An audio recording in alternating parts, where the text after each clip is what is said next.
अक्षय तृतीया वैशाख महिन्यातील शुक्ल पक्षाच्या तृतीय तिथीला म्हणतात.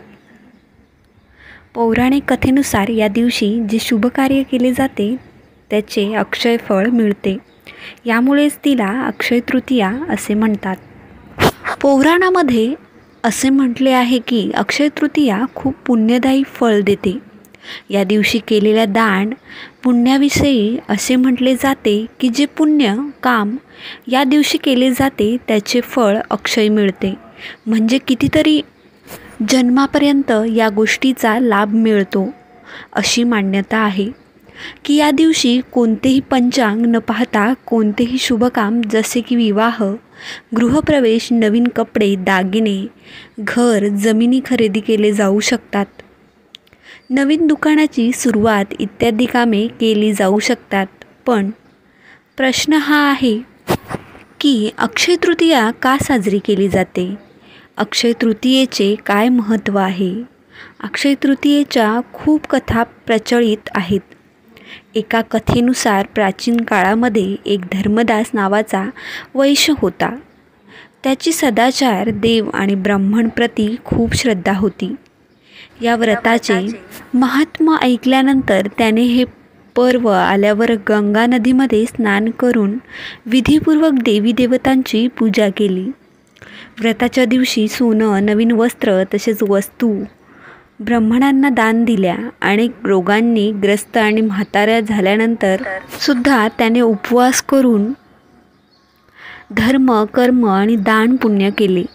तोच भविष्यात दुसऱ्या जन्मात कुशावतीचा राजा बनला. असं म्हणतात की अक्षय तृतीयेच्या दिवशी केलेल्या दान आणि पूजेमुळे तो खूप धनवान बनला. तो इतका धनी आणि प्रतापी बनला की त्रिदेव सुद्धा अक्षय तृतीयेला ब्राह्मणाचं रूप धारण करून त्यांच्या महायज्ञामध्ये सामील झाले होते. आपल्या श्रद्धा आणि भक्तीचा त्याला कधीही गर्व नव्हता आणि महान वैभवशाली होऊनसुद्धा तो धर्ममार्गावर विचलित झाला नाही. असं मानलं जातं की त्याच राजाचा पुढे जाऊन राजा चंद्रगुप्ताच्या रूपामध्ये जन्म झाला. स्कंदपुराण आणि भविष्यपुराणामध्ये उल्लेख आहे की वैशाख शुक्ल पक्षातील तृतीयेला रेणुकाच्या गर्भातून भगवान विष्णू यांनी परशुरामाच्या रूपामध्ये जन्म घेतला.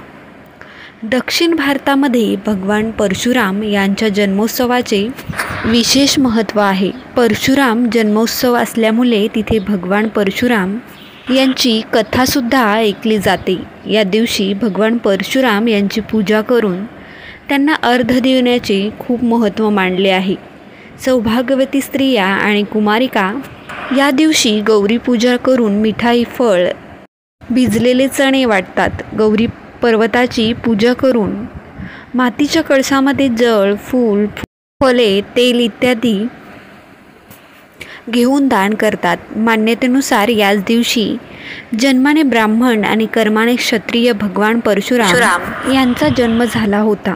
या कथेनुसार परशुराम यांची माता आणि विश्वामित्र यांची माता त्यांच्या जेवणानंतर प्रसाद देताना ऋषींनी प्रसाद बदलून दिला होता. त्यामुळे परशुराम ब्राह्मण असूनसुद्धा क्षत्रिय स्वभावाचे होते आणि क्षत्रिय असूनसुद्धा विश्वामित्र यांना ब्रह्मऋषी म्हटले जाते. पुराणामध्ये लिहिले आहे की सीता स्वयंवराच्या दिवशी भगवान परशुराम त्यांचा धनुष्य श्रीरामांना समर्पित करून संन्यासीचे आयुष्य जगण्यासाठी निघून जातात.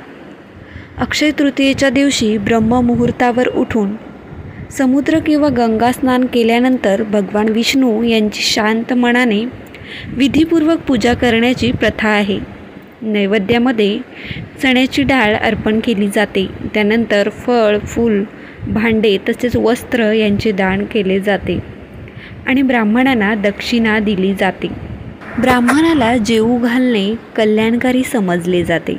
मान्यतेनुसार या दिवशी सत्तू खाल्ला पाहिजे. तसेच नवीन कपडे आणि दागिने वापरले पाहिजेत. गाई, जमीन, सोनं, भांडे यांचे दान या दिवशी केले जाते. ही तिथी वसंत ऋतूच्या शेवटी आणि ग्रीष्म ऋतूच्या सुरुवातीचा दिवस मानला जातं. या अक्षय तृतीयेच्या दिवशी पाण्याने भरलेला कलश, मीठ, तूप, तांदूळ, खरबूज, काकडी, साखर, चिंच या वस्तूचे दान पुण्यकारी मानले जाते.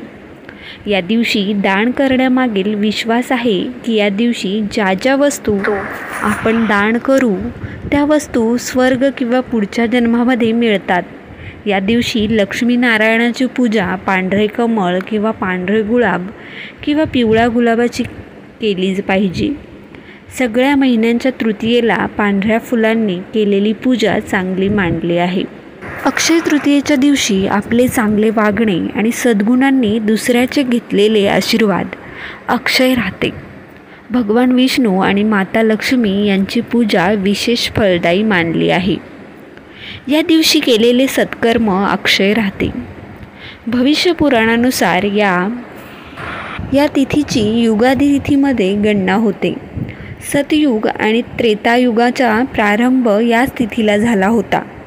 भगवान विष्णू यांच्या नरनारायण, हेग्रीव आणि परशुराम यांचा अवतारसुद्धा या तिथीला झाला होता.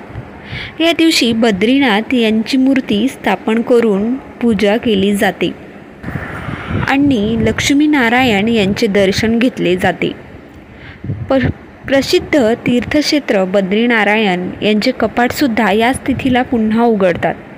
वृंदावनामध्ये असलेले श्री बाके बिहारी यांचे मंदिरात श्री विग्रहे यांचे चरण दर्शन होते, नाहीतर पूर्ण वर्ष कपड्यांनी झाकून ठेवलेले असतात. पद्मपुराणानुसार अक्षय तृतीयेला अपराह व्यापिनी मानले पाहिजे. याच दिवशी महाभारत युद्ध संपलं होतं. अशी मान्यता आहे की या दिवशी सुरुवात केलेली कार्य आणि या दिवशी केलेले दान कधीही क्षय होत नाही. अक्षय तृतीयेच्या दिवशी शुभ कार्य करण्याला विशेष महत्त्व आहे. अक्षय तृतीयेच्या दिवशी कमीत कमी एका गरीब व्यक्तीला सत्कारपूर्वक घरी बोलवून त्याला जेवू घालावे. गृहस्थी लोकांसाठी असे करणे चांगले मानले आहे. मान्यतेनुसार असं केल्यामुळे त्यांच्या घरामध्ये धनधान्याची अक्षय वाढते. अक्षय तृतीयेच्या पवित्र दिवशी आपल्याला धार्मिक कार्यात आपल्या कमाईचा काही हिस्सा दान केला पाहिजे. असं केल्यामुळे आपल्या धनसंपत्तीत कितीतरी पटीने वाढ होते. तर तुम्हाला ही अक्षय तृतीयेची कहाणी आवडली असेल तर व्हिडिओला शेअर करा व चॅनलला सबस्क्राईब नक्की करा. धन्यवाद.